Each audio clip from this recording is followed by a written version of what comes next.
여러분들이 그 언어 자체를 사랑하실 필요는 없습니다. 10분이든 20분이든 상관없어요. 그러면 오픽 이런 거 따로 공부 안 하셔도 돼요.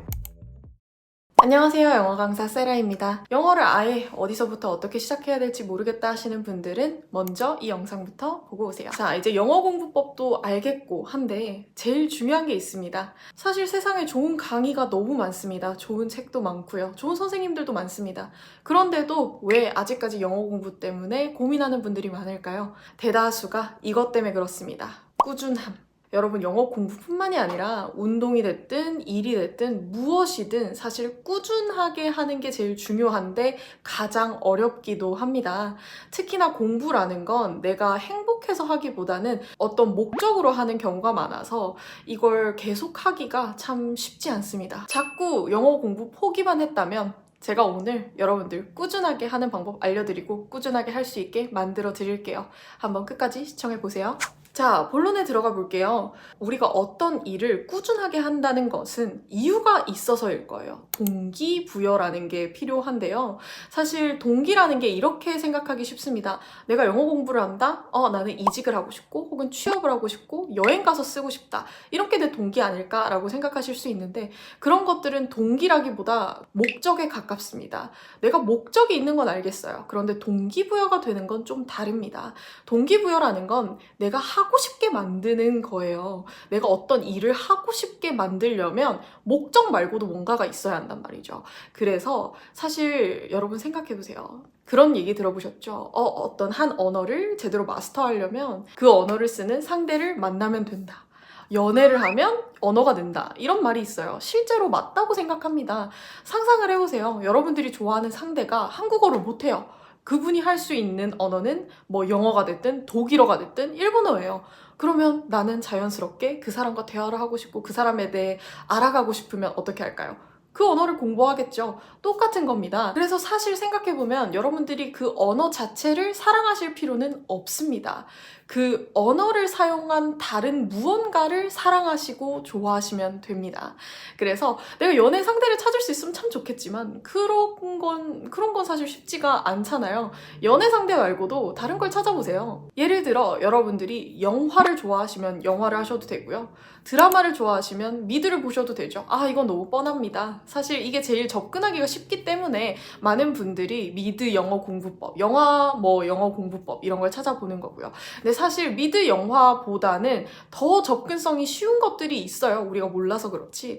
여러분, 우리는 이 시대에 가장 많이 쓰고 있고 가장 접근이 쉬운 것들을 알고 있습니다. 바로 유튜브죠. 유튜버를 내가 한국 유튜버만 보는 게 아니라 외국 유튜버들로 한번 넓게 찾아봅시다. 너무 어려운 주제를 하는 분들 말고요. 브이로그라던가 이런 것들은 내가 영어를 잘 몰라도 볼 수는 있어요. 근데 중간중간에 영어를 쓰겠죠. 말을 하면서요. 그런 분들을 찾아보세요. 그래서 브이로그를 하던 아니면 좀 간단한 주제로 아니면 뭐 뷰티 유튜버라던가 그런 분들의 영상을 찾아보고 내가 좋아하는 사람을 골라보는 겁니다. 코미디를 좋아하시는 분들은 스탠드업 코미디를 한번 보세요. 물론 욕설이 좀 많이 섞여 있긴 하지만 재밌긴 합니다. 그래서 스탠드업 코미디 혹은 책을 좋아하시면 책을 보셔도 되고요. 여러 가지 혹은 학원을 다니신다. 저처럼 어떤 한 선생님을 좋아하는 것도 방법이 되겠네요. 완전 연애 상대로 좋아하라는 게 아니고요. 이 선생님처럼 되고 싶다. 혹은 존경한다. 이런 롤모델을 삼는다고 생각해 보시면 될 것 같아요. 그래서 언어 자체를 좋아하진 않아도 되지만 언어를 사용하는 무언가를 좋아해서 내가 그 활동을 할 때 혹은 내가 그 사람을 만날 때 그것을 볼 때 내가 적어도 행복감과 즐거움을 느껴야지 계속 흥미를 잃지 않게 되는 겁니다.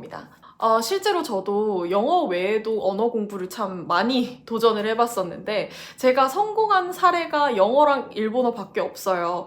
영어라는 건 어릴 때부터 미드를 좋아했어요. 한국 드라마보다 조금 더 아무래도 좀 자극적이고 이런 것들이 많았어서 재밌더라고요. 막 총 쏘고 막 액션 이런 것도 좋아하다 보니까 그래서 미드를 보다 보니 영어라는 게 또 재밌어지고 그래서 학교에서 배우는 영어 말고 내가 막 영화에 나오는 미드에 나오는 이런 것도 공부하고 싶어 라는 생각이 드니까 자연스럽게 스스로 공부를 하게 됐던 것 같아요. 일본어도 마찬가지로 제가 애니메이션도 좋아하고 그래서 이런 내게 동기부여가 될 만한 것들을 한번 찾아보셨으면 좋겠습니다. 자, 그 다음은 목표 설정인데요. 사실 이 영어 회화 공부가 이것 때문에 참 어려워요. 우리가 토익을 공부한다. 그러면 점수라는 목표가 있습니다. 그래서 내가 뭔가를 할 때마다 예를 들어서 모의고사를 해보고 내 목표가 800점인데 600이었다가 700이었다가 가까워지면서 내가 뭔가 지금 이뤄내고 있고 내가 잘하고 있구나라는 생각이 들게 되는데 회화라는 건 점수를 매기는 게 아니기 때문에 내가 뭔가를 한다고 해도 내가 지금 발전을 하고 있는 건지 잘하고는 있는 건지 이 긴 싸움의 끝은 어디인지 알기가 어렵습니다. 그래서 보면 목표를 이렇게 세우시는 분들이 있습니다. 뭐 영화 한 편을 보는데 나는 이제 자막 없이 보겠어. 라던가 한 책 원서를 나는 그냥 영어 뭐 사전 없이 다 읽어버리겠어 라던가 외국인과 대화를 해서 뭘 하겠어. 이런 목표가 잘못됐다는 건 아닌데요. 이런 목표들의 특징 중에 하나가 굉장히 추상적이거나 너무 높습니다. 허들이 높게 되면 내가 그 전까지의 단계에 있을 때 잘하고 있다라는 느낌을 받을 수도 없고 내가 가고 있는 길이 어디인지 알기가 어려워요. 그래서 이런 목표보다는 구체적이면서 좀 하기 쉬운 목표를 드릴게요. 자, 앞으로 여러분들의 목표는 이겁니다. 내가 한 주제에 대해서 혼자 1, 2분 동안 떠들 수 있는가? 이 1, 2분 동안 떠든다는 게 어떤 느낌인가 하면 한 사람이 상상을 해보는 거죠. 한 사람이 나에게 너는 혹시 취미가 뭐니? 혹은 너는 어디 가는 걸 좋아해? 주말에는 뭐 하는 걸 좋아해? 이런 질문을 했을 때 내가 1, 2분 동안 혼자 얘기를 할 수 있는지 테스트를 해보는 거예요. 물론 앞에 누군가 있으면 너무 좋겠지만 여러분 생각보다 외국인과 대화할 기회가 없어요. 왜냐? 외국인 친구가 아직 없는 분들도 있고요. 그리고 초보인 단계에는 외국인과 대화하는 자체가 아직 무섭기 때문에 정말 MBTI 이신 분들이 아니고서야 초보일 때 외국인에게 다 먼저 다가가고 막 얘기를 해보고 하기는 어렵습니다. 그래서 혼자 하셔도 충분히 괜찮으니 혼자 딱 이렇게 책상에 앉아서 내가 1, 2분 동안 한 상상을 해보는 거예요. 내가 이 사람이 만약에 나한테 이런 걸 물어본다면 난 뭐라고 대답할까? 혼자 떠들어 보는 거죠. 틀려도 되고요. 느려도 되고 아무 상관없습니다. 어쨌든지 1, 2분 동안 얘기를 할 수 있게끔 만들겠다? 이런 목표를 잡아보시면 좋습니다. 물론 이 1, 2분 동안 얘기를 하려면 어떻게 해야 될까요? 앞에 영상에서 했듯이 문장을 만들 수 있어야 하고 문장으로 말을 하려면 패턴, 단어 외워야 하고 그리고 여러분 이게 만약 되잖아요? 그러면 오픽 이런 거 따로 공부 안 하셔도 돼요. 이 자체가 오픽 훈련이거든요. 점수 무조건 나오게 돼 있습니다. 그 다음으로 중요한 건요. 나하고의 약속입니다. 여러분 꾸준함에 들어가는 것 중에 하나가 얼마나 자주 하는가도 있습니다. 꾸준히 하긴 하는데 1년에 한 번 하는 거면 꾸준하다고 보기 어렵죠. 꾸준히 한다는 건 적어도 최소 일주일에 한두 번 정도는 해야 한다는 건데요.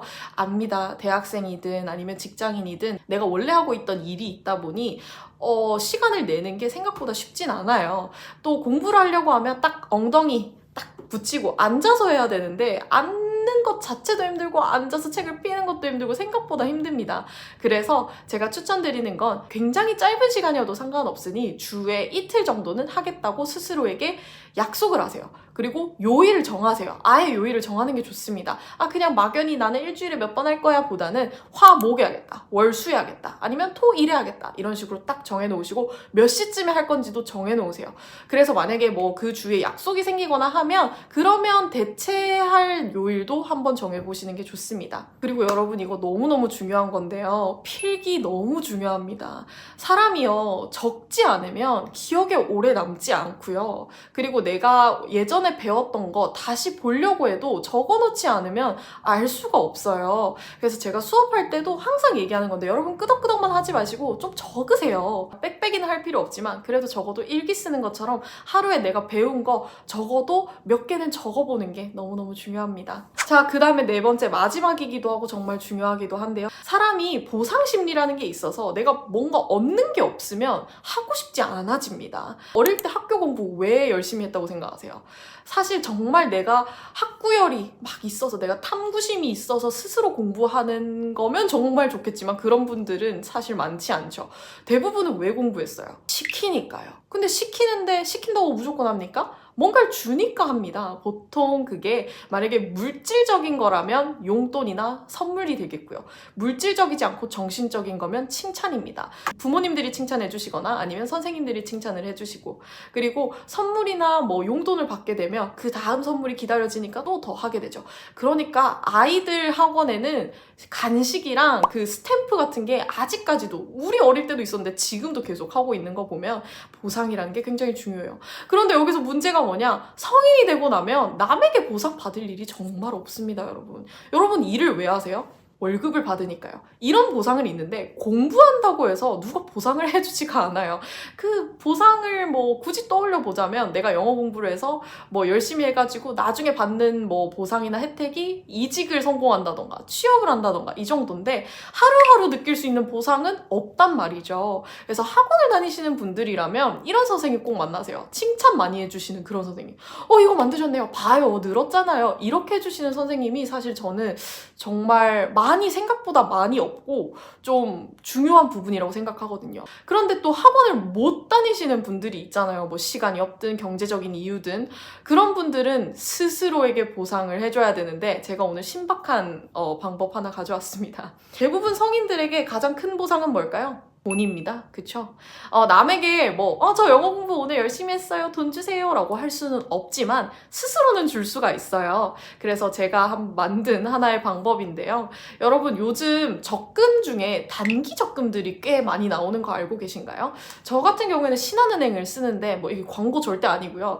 신한은행에도 보면 적금 중에 단기 적금이 굉장히 많더라고요. 3개월이든 6개월이든. 그래서 꼭 2, 3년이 아니어도 되니까 좀 짧은 것들을 해가지고 내가 일주일에 혹은 좀 길게 보면 한 달에 정해진 약속, 아까 일주일에 2번 혹은 일주일에 3번 했던 약속이 있죠. 그 약속을 지켰을 때 내 은행 통장에서 입금을 시키는 거예요. 정말 적은 양의 돈도 괜찮습니다. 10,000원이 됐든 10만 원이 됐든 상관없어요. 그렇게 이체를 하면 좋은 점이 있습니다. 우리 감각 중에 굉장히 예민하고 제일 속이기 쉬운 게 뭔지 아세요? 시각입니다. 그래서 사람들은 대부분 시각에 굉장히 약하죠. 영화를 볼 때도 자막을 틀어놓으면 아무 소용이 없어요. 영어 공부할 때도. 그거랑 똑같아요. 매달 통장에 꽂히는 그 금액, 숫자가 보이면 나도 모르게 굉장한 뿌듯함을 느끼게 됩니다. 그리고 기분도 너무 좋아지죠. 심지어 이 방법은 뭐에도 좋습니까? 저금까지 할 수 있어요. 이 저금한 돈은 3개월 뒤든 6개월 뒤든 나중에 만기되고 나면 내가 여행 갈 때 보탤 수도 있고요. 아니면 뭘 사고 싶을 때 보탤 수도 있고요. 그래서 이만한 좋은 방법이 있을까 싶습니다. 그런데 나는 이것도 귀찮고 난 모르겠어. 이거 도저히 못할 것 같아. 그러면 매일매일 그냥 주는 간단한 보상도 있는데요. 예를 들면 내가 오늘 간식 먹고 싶은 게 있어. 하지만 내가 영어 공부 끝내면 할 거야. 근데 이거는 좀 비추해요. 왜요? 좀 의지력이 마냥 없으신 분들은 아마 그냥 영어 공부 안 해도 드실 거예요. 그래서 별로 추천하진 않습니다. 그래서 정말 신박한 이 방법 꼭 해보시길 바래요. 저도 실제로 지금 시작한 지는 얼마 안 됐긴 한데 통장에 꽂히는 이 돈을 보니까 이게 원래 내 돈인데도 뭔가 받는 것 같은 느낌이 들더라고요. 그래서 정말 추천드립니다. 자, 여러분, 그래서 이제 마무리를 좀 해볼 건데요. 여러분, 꾸준함이라는 건 영어 공부뿐만이 아니라 여러분들이 살아가면서 또 이렇게 얘기하니까 너무 할머니 같긴 합니다만 여러분들이 살아가면서 뭔가를 꾸준히 한다는 것 자체가 정말 정말 중요합니다. 운동선수분들이 이런 말 되게 많이 하시죠. 재능이 있는 사람도 열심히 하는 사람을 따라갈 수는 없다. 열심히 할 수 있는 것도 어떻게 보면 재능이다. 이런 얘기를 해요. 열심히 꾸준히 하는 것만큼 남는 게 없습니다. 그리고 더 중요한 건 내가 이걸 한번 성공해보고 나면 다른 것도 해볼 수 있는 자신감이 생깁니다. 실제로 영어 공부를 하고 나서 이제 영어 공부만 하시는 분보다 3개 국어, 4개 국어를 하시는 분들이 더 많아요. 왜냐하면 나는 성공해 봤거든요. 어떻게 하면 할 수 있는지 감이 생기거든요. 그래서 여러분, 저랑 같이 열심히 영어 공부 포기하지 않고 같이 달려봅시다. Okay? I'll see you again, guys. Have a great day.